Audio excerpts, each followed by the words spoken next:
Hello everyone, মৌরিস ক্রিয়েশনে তোমাদের সকলকে স্বাগত। আজকের রেসিপিটি নিয়ে চলে এসেছে একটা কাঁচা পেঁপের রেসিপি। হ্যাঁ, এই রেসিপিটি একজনের রিকোয়েস্টের রেসিপি, সেটা হলো নাগপুর থেকে মিঠু মোয়ান্তা। এই মিঠু দি কিন্তু আমার সম্পর্কে যা হয়, তো সেই দিদির জন্যই আজকে এই রেসিপিটি। তো এখানে আমি আগের দিন রাত্রে ভিজিয়ে রাখা ছোলার ডালটা জল ছেঁকে নিয়েছি। তার মধ্যে কাঁচা লঙ্কা, একটু আদা বাটা, লবণ, হলুদ আর চিনি দিয়ে এটাকে পেস্ট করে নিয়েছি বড়া করার জন্য। আর এখানে আমি হাতে সর্ষের তেল মেখে পেঁপেটাকে কাটতে বসেছি। আচ্ছা, তোমরা বলো তো, আমার মতো কে কে আছো যাদের এই কাঁচা পেঁপের কষ, তারপর চিংড়ি মাছ ছাড়ালে চিংড়ি মাছের যে কষটা, সেগুলো হাতে লাগলে চুলকোয়, নাকি শুধু আমারই হয় এরকম? আমার না খেলে কোনো অ্যালার্জি হয় না, কিন্তু এই কাঁচা পেঁপে কাটতে গেলে, তারপর চিংড়ি মাছ ছাড়ালে আমার ভীষণ হাতে চুলকোয়। তাই আমি সর্ষের তেল মেখে তারপর করি এই কাজগুলো। তো এখানে আমার নাইফটা একটু স্লিপ হচ্ছে হাত থেকে, কিছু করার নেই, তেল মেখেছি তো হচ্ছে এই জন্য। তো এই পেঁপেগুলো ভালো করে খোসা ছাড়িয়ে, আর পেঁপের বুকটা কিন্তু ভালো করে চেঁচে নিতে হবে, না হলে তেতো লাগবে। তো তারপর ভালো করে ধুয়ে এখানে আমি গ্রেটারে গ্রেট করে নিচ্ছি পেঁপেটাকে, এরকম ঝিরিঝিরি করে। কি সুন্দর হয়েছে না দেখতে, তো দারুণ লাগছে। তারপর কড়াইতে আমি সর্ষের তেল দিয়েছি। আজকের রান্নাটা কিন্তু সম্পূর্ণ সর্ষের তেলে হবে, কারণ সর্ষের তেলের মানে স্বাদই আলাদা তরকারির। তো তার মধ্যে দিয়ে দিলাম যে পেস্ট করে রাখা ছোলার ডালটা বড়ার জন্য। ওই বড়াটা ভেজে নিচ্ছি।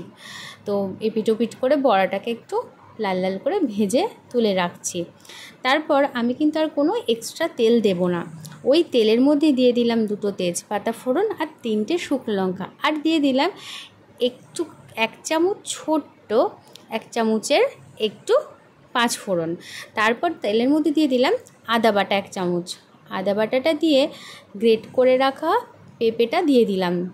পেঁপেটা দিয়ে একটু নাড়াচাড়া করে তার মধ্যে দিয়ে দিলাম স্বাদ অনুযায়ী লবণ, হলুদ, জিরে গুঁড়ি, ধনে গুঁড়ি আর একটু স্বাদের জন্য মিষ্টি মানে চিনি দিয়ে ভালো করে এগুলোকে আমি নেড়েচেড়ে মিশিয়ে নেব পেঁপের সাথে।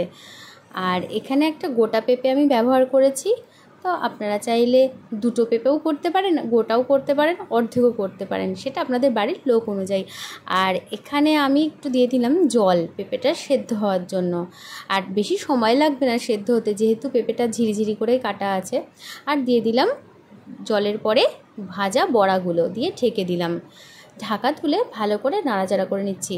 আচ্ছা, এখানে একটা কথা বলি, আপনারা চাইলে কিন্তু যে ছোলার ডালটা, ভেজানো ছোলার ডালটা, ওটা আপনারা ওইভাবে গোটাও দিয়ে দিতে পারেন তেলের মধ্যে।